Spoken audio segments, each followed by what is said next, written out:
when people compare the Bitcoin to the internet, they shouldn't be comparing the Bitcoin to the internet yet. They should be comparing Bitcoin to TCP/IP, which was 1969, right? The internet wasn't until 1989, 20 years later, where the protocol came in layers and then gave additional functionality. And then it was another between 10 and 15 years until anything really happened, that the things moved on top of it. Bitcoin Zella stands out with its simplicity and clarity. We've crafted an experience that anyone can dive into, whether you're a crypto expert or just a new to the crypto world. Now guess who keeps his eye on us? The author of best-selling book Rich Dad Poor Dad, Robert Kiyosaki.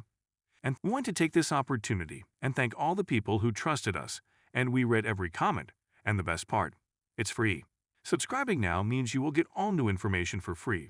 Don't just follow the trends, stay ahead of them. Subscribe to Bitcoin Zella today and enjoy the new edge. In this video, Jeff Booth discusses why Bitcoin is inevitable, its parallels with the early internet, and how layers like Lightning and Fedimint scale its potential. Let's catch him up to know more. So when people are comparing Bitcoin right now to the internet, they need to compare Bitcoin as the first layer to TCP/IP. And now think about that timing. Now, the world's moving faster today, so we can expect the additional layers to come faster. But think about that in the timing where you want Bitcoin to change the world tomorrow, right? And it's really important. So Bitcoin didn't start if you compare it to the analogy of the internet, Bitcoin broadly didn't start. It could be used broadly in 1989. Bitcoin we're talking about as a base layer protocol started in 1969. If you compare that, make sense? So we're so early, right?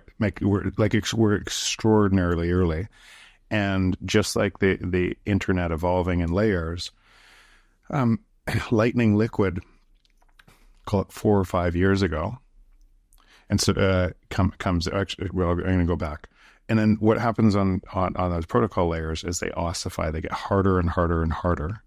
And they get, because if they break, everything above it breaks. And then through that process, there's also a whole bunch of other competing things that think this is going to be the best. This is going to be the best. This could be the best. So that's just a natural part of kind of how this emerges. And then on top of that, 4 or 5 years ago, so it took, call it 10 years, just to that. And what that meant in those 10 years, if you wanted to do something else on Bitcoin, you couldn't. All you could do is hold it and get wealthy. And so there would be a massive incentive to watching these people get wealthy and saying, I have a better, faster, better thing. Right? Yeah. There'd be a massive incentive in the free market to create that. And most people, because they didn't understand protocols, they think in technology. They would believe the new technology was faster, cheaper, better. Right? Because they were trading off kind of that decentralization and security for something that could be centralized. Yes. And then the next layer comes on, and it's Lightning Liquid. Maybe ARC helps it with that, but it's transport layer. And that transport layer does exactly the same thing as Bitcoin did. It ossifies and it gets better and better and better and better, and it gets hard. And first it comes out, it looks like a garage project. It looks like a hobbyist project. And what that means is because it looks like a hobbyist project, not all the transactions work all the time. Right? And even if you go back a year and a half in Lightning, you would have probably a 65% chance of a payment working. And you laugh because we know that. We lived it. Bitcoin investors should consider selling when the percentage of BTC supply and loss falls below 4%, according to on-chain analytics platform CryptoQuant. Historical trends reveal that Bitcoin bull markets often reach their peak when supply profitability crosses this critical threshold. As the bull run matures, these metrics provide a vital signal for profit-taking to avoid potential downturns. During the 2021 bull market, the supply and loss percentage dropped below 4% well before the market reversed.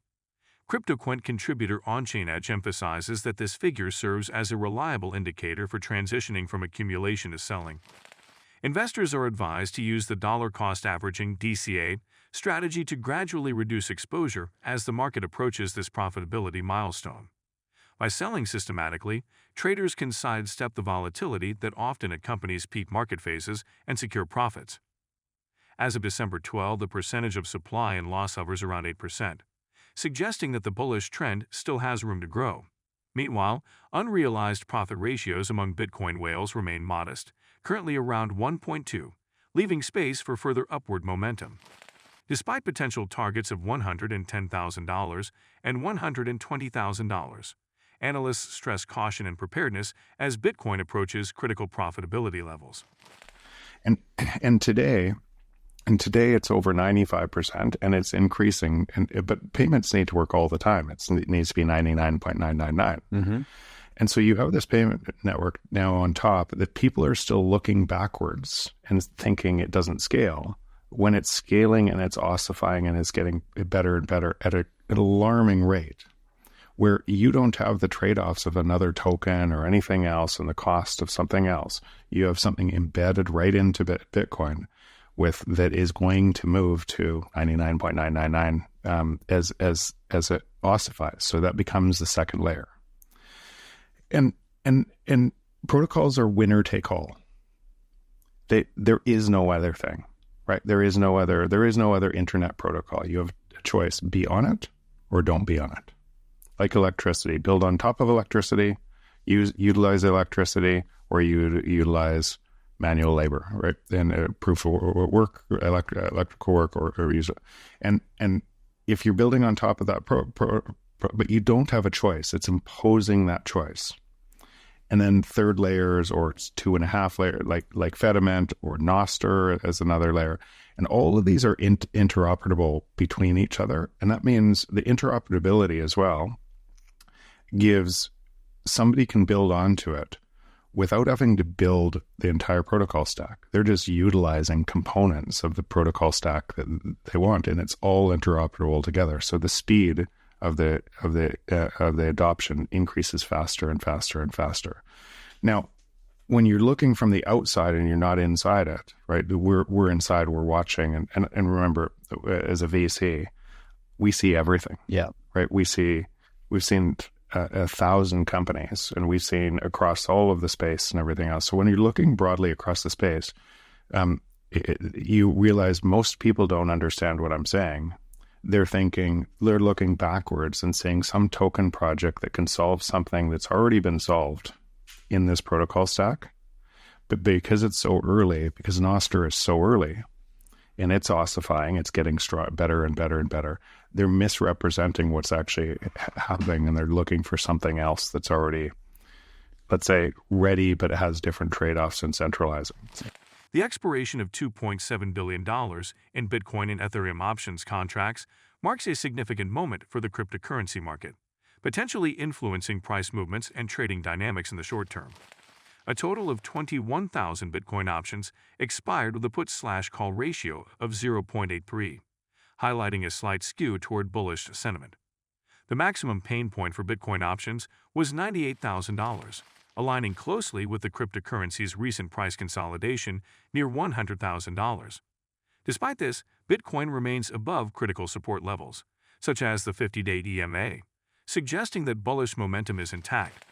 For Ethereum, 164,000 options contracts expired with a lower put/call ratio of 0.68 and a maximum pain point of $3,700. Ethereum's price has shown resilience, bouncing consistently from the 26-day EMA, a sign of strong buyer demand at key levels. While the holiday season traditionally sees reduced trading activity in major markets like the US and Europe, Ethereum's recovery hints at sustained interest, even amidst lower volumes.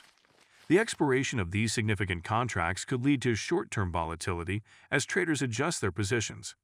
While consolidation may dominate the near-term landscape, breakouts above $102,000 for Bitcoin and $3,900 for Ethereum could reignite market optimism, shaping the direction of cryptocurrency markets as 2025 approaches. And do not forget to subscribe to Bitcoin Seller. The most important news will reach your inbox on a daily basis and for free. I do not know why you have not subscribed yet. If you like the video, give it a thumbs up and subscribe for more daily updates. Remember, knowledge is power, and we're here to empower you on your financial journey. Until next time, happy investing.